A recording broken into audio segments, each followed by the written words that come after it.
No mai haere mai ki te tēnei hui, kia ora koutou katoa. Ko Jennifer Leah ho, ko kaimahi ki Adult Community Education Aotearoa, roa ko Ako Aotearoa. A very warm welcome to you all today.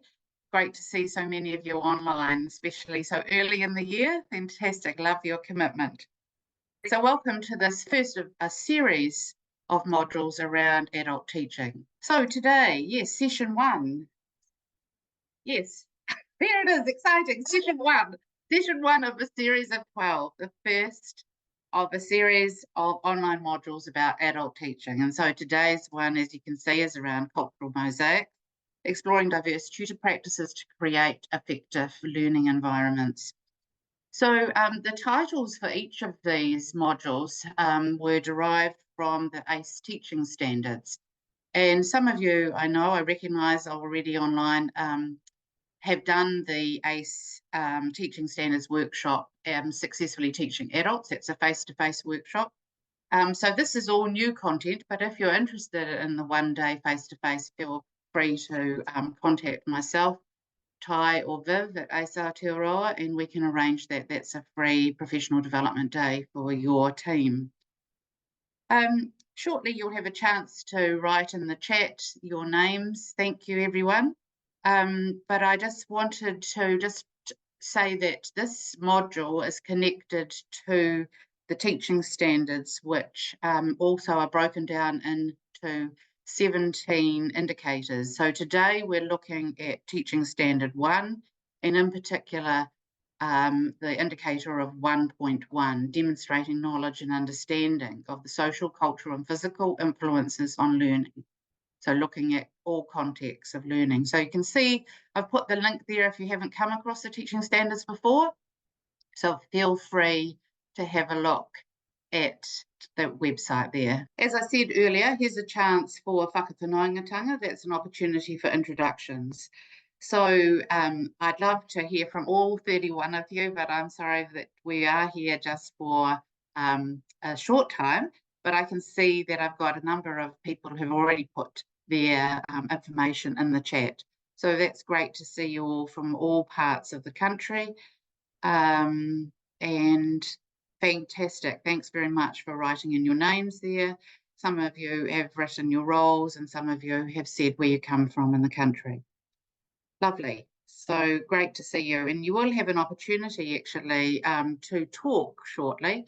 In fact, I'm going to invite you all now to open your mics and all, let's just say kia ora really together. It's going to sound a little bit bizarre, but let's all have a go. Open your mics, unmute, and on the count of 3, kia ora. 1, 2, 3. Kia ora. Beautiful. Great to hear you all from all around the motu. Thank you so much. Okay, back to our session today. And you've just shared a little bit about yourself, and here's now a chance for me to share a little bit about myself. And some of you may recognise yourself in the photos if you've attended the one-day adult teaching workshop, because these photos come from those. So as I said earlier, I work for ACE Aotearoa. I'm their teaching standards advisor. But I have over 35 years of experience in the adult teaching sector. And as you can see, I'm based here in Christchurch, and I have spent over 12 years teaching women, but also men too at times, in the prison system, in Christchurch Women's Prison, and learned a lot about teaching adults there. So I owe a debt and greatly to the honesty, particularly of women in prison. And then have done quite a lot of research study myself through the University of Canterbury, and also have had worked there actually, and at Ara Institute of Technology. And currently I work for Ako Aotearoa 4 days a week and have the pleasure of working for ACE Aotearoa just today.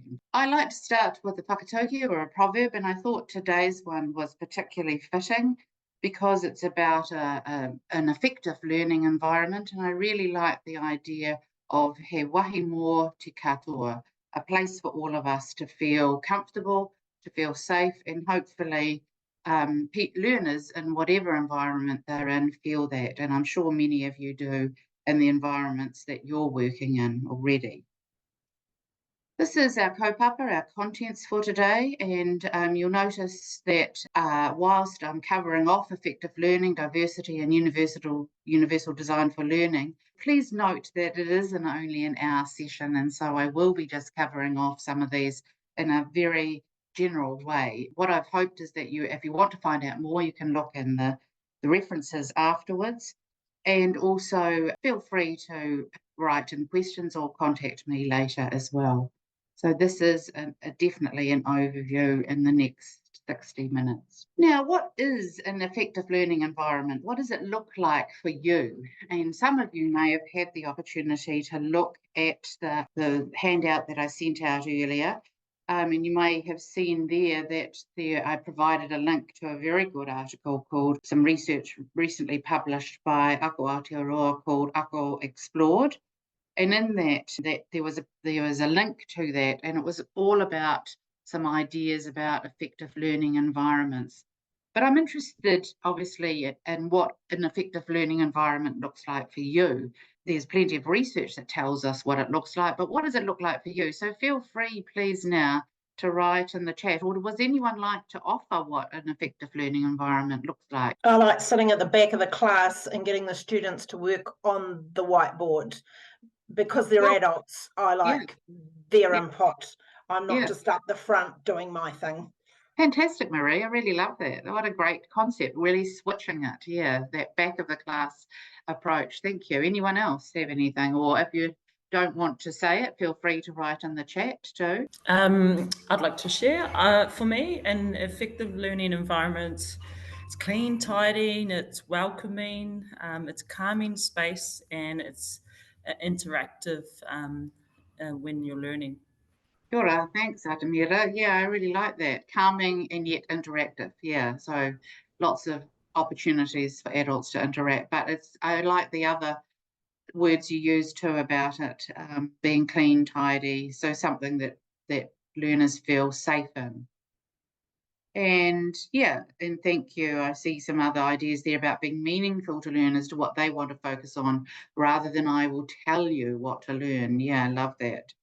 Meeting the needs of students and encourage to share with each other. Yeah, that's fantastic. I love that approach, not just about you talking at adults, but about adults obviously sharing together, sharing their expertise and being well resourced.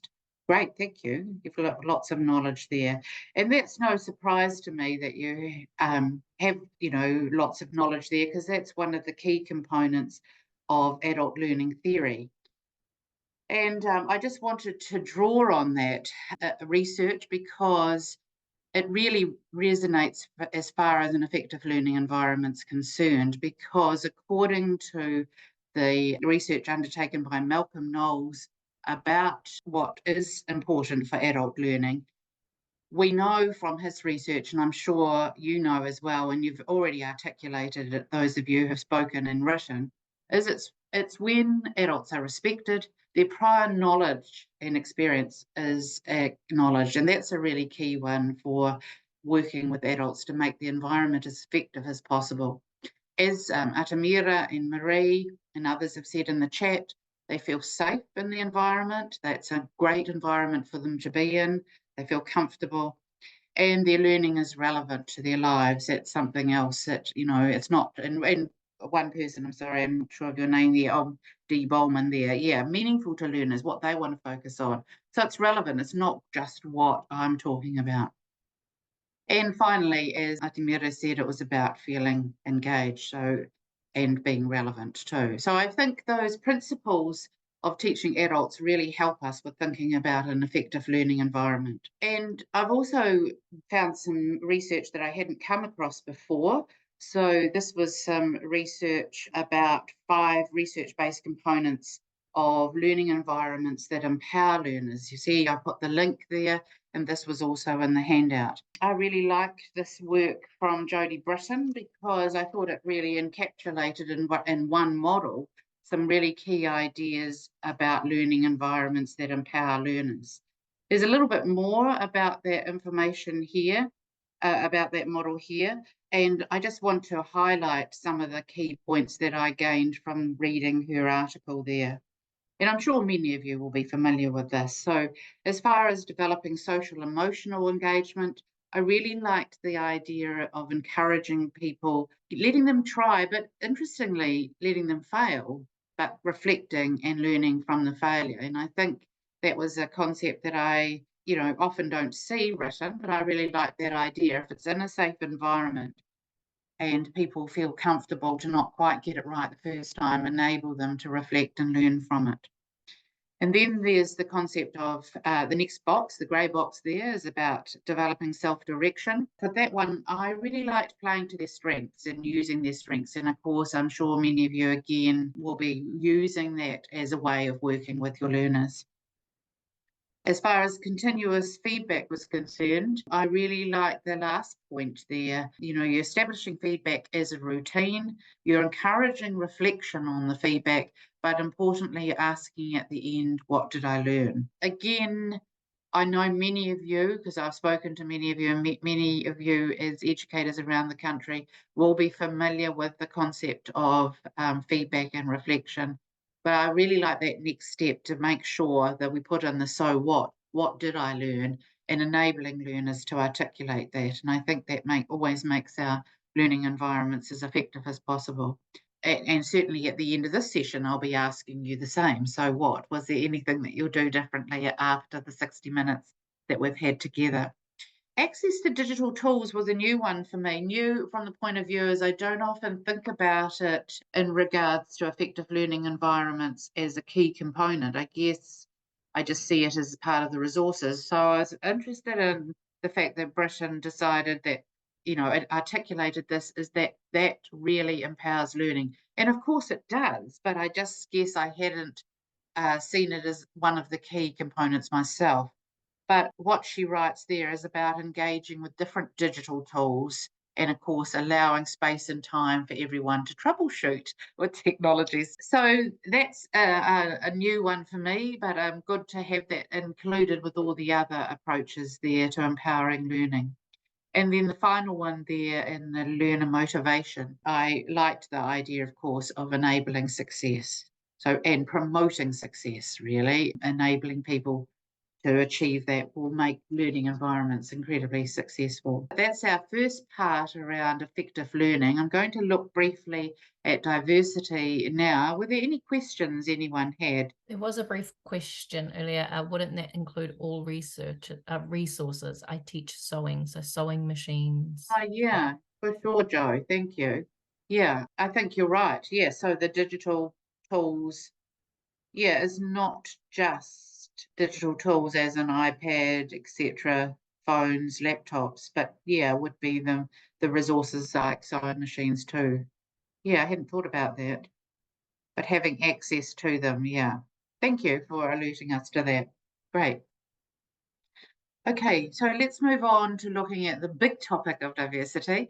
And of course, as I said, we can't do justice to diversity today, but I just wanted to remind ourselves and to really look at the importance of what do we mean when we try and be as diverse as possible as tutors in targeting the diversity of our learners. What do we mean by diversity? There's a description I found that I thought was a useful reminder that it's about everything that makes people different, and there's some ideas there about that. This is going to be an opportunity shortly for you to break into groups, and Viv is going to kindly help here by enabling you to meet together. So what you'll do in your group, here's a chance to speak in smaller groups and to just share your name, where you come from, but also just share some of your ideas about how you acknowledge the diversity of your learners. Now, if we look back at this slide, remember that it's not just cultural diversity. So you may want to think about how you appeal to learners as far as their difference gender-wise, socioeconomic-wise, ability-wise, sexual orientation-wise, or religious belief-wise. And in particular, if we tie it to the teaching standards, if you could think about the social the cultural and the physical ways you're acknowledging diversity of your learners. One of you might want to take a photo of that because you may get to your group and completely forget the question. So now is an opportunity to do that. Also, I may ask some of you to report back too. So one or two of you might like to take notes and share with everyone so we hear your fabulous ideas, because I know you do a lot. Thank you all for working with the breakout rooms. And yeah, it's never enough time, is it? And I'm sorry about that. I'm sure you know, I feel like me, as we just get going and then we have to stop. But at least I hope you've had a chance to say kia ora to someone else and hear from their ideas about how you acknowledge the diversity of your learners. And it is often a really great way of hearing some good ideas. I have some slides that I'm going to share shortly, but importantly, I want to hear from you, and just wondered if people are either happy to write something in the chat or someone is brave enough to share some of the kōrero that went on in your group. I'm not going to go around every of the groups, but it looks like you are happy to, Leilani. Kia ora. Yep. Kia ora, Jennifer. So our breakout group had some really great discussion. We had representation from a few organisations, including Literacy Aotearoa and Digital Inclusion Aotearoa. Key points were around taking a non-judgmental approach, being mindful of how you open space, creating opportunities for people to shape that, whether that's through karakia or prayer or ways they feel comfortable. Taking a partner-led approach, really knowing your community partners and organisations, and being open and non-judgmental in everything you do in terms of your content design and the way you think about your learners, and being very deliberate and to lead with empathy and compassion. Wow, beautiful, Leilani, and your group, all of you. Thank you for sharing, Leilani. There's some lovely pearls of wisdom there and some lovely approaches. Thank you. I really like that. Anyone else have anything that came up for them in the group they were in and they think, oh, I'd really like to share that? And there were wonderful people in our group. So I've just launched myself out there because we focus very much on making members of the group feel comfortable. And we talked a lot about introductions and how to sort of reduce the anxiety that some people might come with. I mean, we all have different media literacy, digital literacy, massage. So we, you know, so we work in spaces. So that was really quite interesting about you know, having the self-reflection with the students, but also how you engage with them, get introductions as far as whether you get people to talk amongst themselves or do it together. So it was just, again, reinforces that matter of respect and making people feel, you know, together as a group. What Emma commented on. But I love that. And certainly introductions are very powerful and very key. Well, you know, it is key, isn't it? And I try very hard with those introductions, especially face to face. And I know lots of you do as well. Anyone else? Thank you, Philippa, in your group. Anyone else like to share? Thanks, Malcolm. Yeah, so you've talked about some ideas there around using computers and trying to respond to diversity in the images. Lovely. And resources we use with learners. So not just having a one-look approach. And finally, providing safe spaces where people feel their religion, ethnicity, social and physical abilities and needs are respected. Thanks, Malcolm. And if it was the group, Anyone else? One last comment there. Talked a fair amount about respect. Yeah. That was really important. Yeah. And giving out that message that a person was respected in perhaps different ways. In making sure they had a safe environment to come into, and that they could share without risk of being put down or anything. Sure. Speaking about the background. Yes. Setting boundaries at the beginning of the session. Yeah. So that everyone knew that comments that might hurt somebody else were unacceptable, and that we should all try and kind of be kind in our verbal communication. Sure. respecting differences, making sessions fun. Yeah. And trying to cater for all goals over the term, and I think, you know, a very strong one from our group was safety, so that confidence would grow. Nice. And Lovely. I think that's the big thing. Yeah, thank you, Dorothy. Thanks very much on behalf of your group. And there's lots of ideas there, isn't it, around respect and safety and the importance of that again too. So a little bit of crossover in ideas, and that's understandable because we all think the same. And Marie has just written something too in the chat, the importance of an interview beforehand, getting to know your students, a really powerful thing to do. Great, thanks so much. And I'm sorry I can't hear from all of you and all of the groups, but thanks for those 3 that offered and those on the chat too. As I said to you, I'd move on to a couple of slides now with some ideas. And these ideas that I have gathered from reading various articles and from my own practice. And in this first one around promoting diversity, you'll see there many of the ideas that you've already talked about. And there it is, number 1, get to know your learners, take an interest in their lives. That's just what someone else has said. There you go. All of those, I think, the communication, the warm space, the acknowledging, respecting, all of the points. As I often find with adults, you know much of this material already, but seeing it in a list sometimes helps us, doesn't it? So this is reinforcing your practice from some research around promoting diversity, and you can see those links in the references I've used at the end. So let's carry on. After number 4 was around respect, practicing cultural sensitivity, and many of you talked about the importance of starting with karakia, or in my case, I chose to use a whakatauki today, a proverb. Incorporated in the planning, giving learners freedom and flexibility, again, creating a positive learning environment, really reinforcing the importance of that. Greeting learners at the door, I like that one. That was one I thought, oh yeah, just a simple move, isn't it? If you're in the room, to the door to greeting people. And then using positive language and tone of voice. Again, many of those you will have talked about in your own breakout rooms. I then found another article that I found some other ideas on. There's 18. I won't read all of these, but can I invite you to choose a couple or 3 that you favour the most there? I have highlighted 3 that I really liked, and that was learning names correctly. And I work really hard to try and remember people's names and to try and get them correct every time I work with adults. Number 4, my children may not say this, but I do try hard to take time to listen to learners. And that's another key idea there around really focusing on acknowledging diversity. And then number 15, I really liked as well, celebrating learner achievement. What about you? Which ones did you really like there?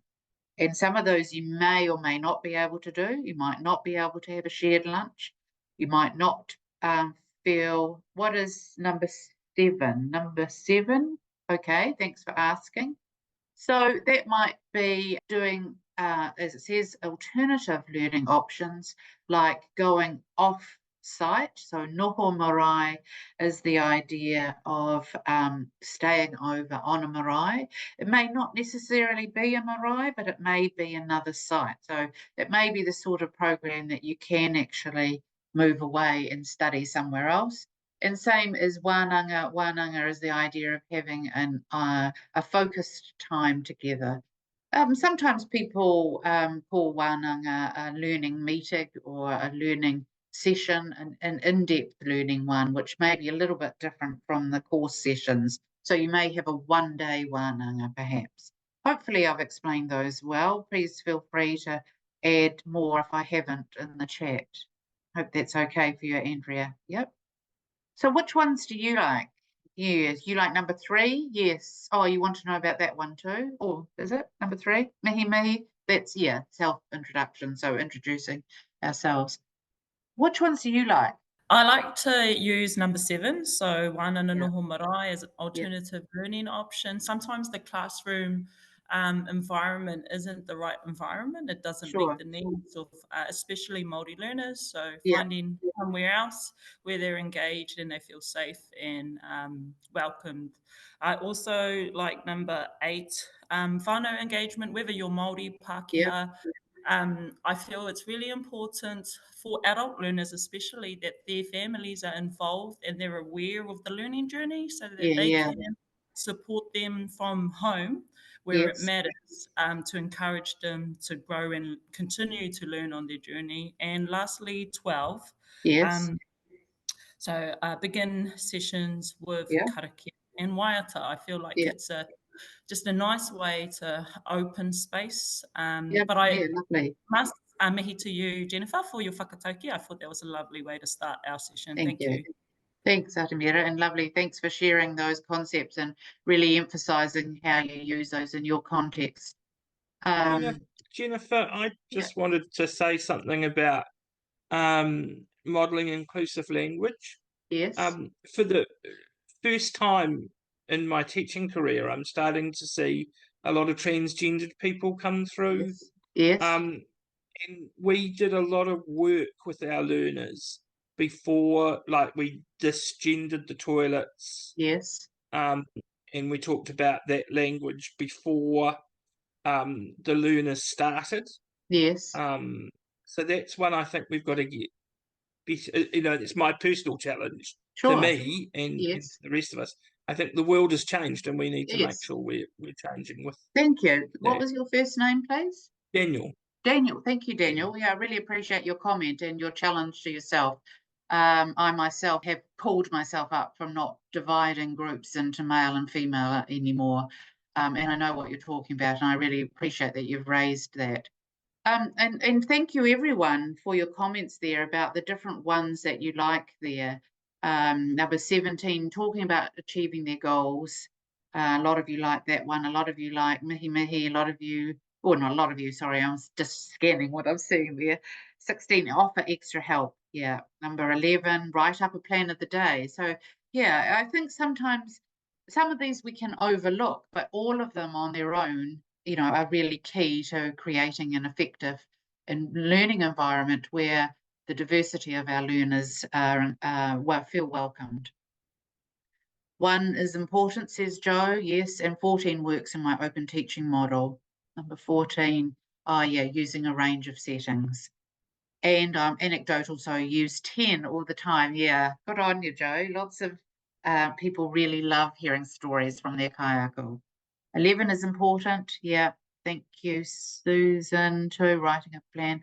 Number 3 and 10, thank you. Thanks for having a look at those there. I can see lots of you have replied. And Malcolm, great, lovely, lots of them. Thank you. Empowering students to progress forward from what they've learned. That's a new one. Make time to listen. Yeah, be a good listener. Really key. So thank you. And remember, you'll get these slides afterwards so you can go back and look yourself. And look further into that detail too if you wanted to in the references. Okay, just moving along now to a new topic now called Universal Design for Learning. And just on your screens now, as far as your, just having a look, seeing if you can just let me know if you know anything by just giving me a thumbs up or any symbol to show me that you know something about Universal Design for Learning. So if you could just give a quick response now, can I see those visually? I'm interested if many of you know anything about Universal Design for Learning, because I think it's really key to look at as far as meeting the diverse and variable needs. There we go. Thank you, Judith, of all learners. So some of you will know more about this than others. And in the next slide, I actually provide you with a link where you can find something out about UDL as it's known. So it's an approach that's been around for a long time, but it's probably getting more sort of emphasis now for working with learners who are neurodiverse. And so in particular, what the UDL approach does is enable the educator to think about offering options in the form of engagement, in the form of representation, in the form of action as an expression, as you can see on the slide there. Thanks, Robin. So you get a chance in the training session to learn about options to support and sustain people's enthusiasm for learning and present information in different ways so people have access to it and have a clear understanding, and so that everyone can learn, not just people who are competent at learners, but all learners at learning, beg your pardon, but all learners can learn. So there it is there. There's the UDL training that is free, and that's offered through Ako Aotearoa and Pathways Awaroa. And you can see the link to that as well. And we're talking, Dorothy, yes, about andragogy. No, we're not talking about andragogy today. Well, all of this is about andragogy, the art and science of teaching adults. Yeah. But some of it will cross over to the understanding of working with and teaching children too. So just back to that UDL there, so you can see the purpose of it is to support you as educators to put that into practice. So just to check that the learning that you're providing is giving access to all learners, to ensure that they are effectively engaged in the learning environment. Okay, so there's an opportunity on that link to find out more in your own time if you'd like to. Let's move on then to our last few slides. And I am inviting you to now think about the session we've just had. Ngā whakaaro, your thoughts and reflections on the session. It's gone fast, isn't it? So what are next steps? And this is something that I like to offer, is to think about the so what in your reflection. What will you do that's different? Just to remind you all that what we've covered very quickly is an opportunity to learn about and hear from each other about effective learning environments, and many of you offered that in the chat or spoke up about it. Then you broke out into breakout rooms and talked a bit about diversity and how to ensure that you're working with the diversity of your learners. And then just a couple of slides on the universal design for learning, just as a prompt to think about that there are techniques out there that you can learn to ensure, to check that your learning environment is as effective as possible. So what about you now? What will you do differently? The reason I ask is the more that we think about it and actively share it or talk about it, the more likely we are to actually do what we say. Here's our karakia to close. Thank you again for joining. Before I say the karakia, just remember there's our references at the end, so feel free to connect to those links. You will be sent the slides and the video. And don't forget, February 29 is another session, if you'd care to join or tell your colleagues about that. Have a great rest of your day, Thursday, and we'll close with a karakia whakamutunga. Kua mutu a mātou mahi mō tēnei wā. Manakitia mai mātou katoa, o mātou hoa, o mātou whānau, eo ki te aorangi. Peace to the universe. Ka kite.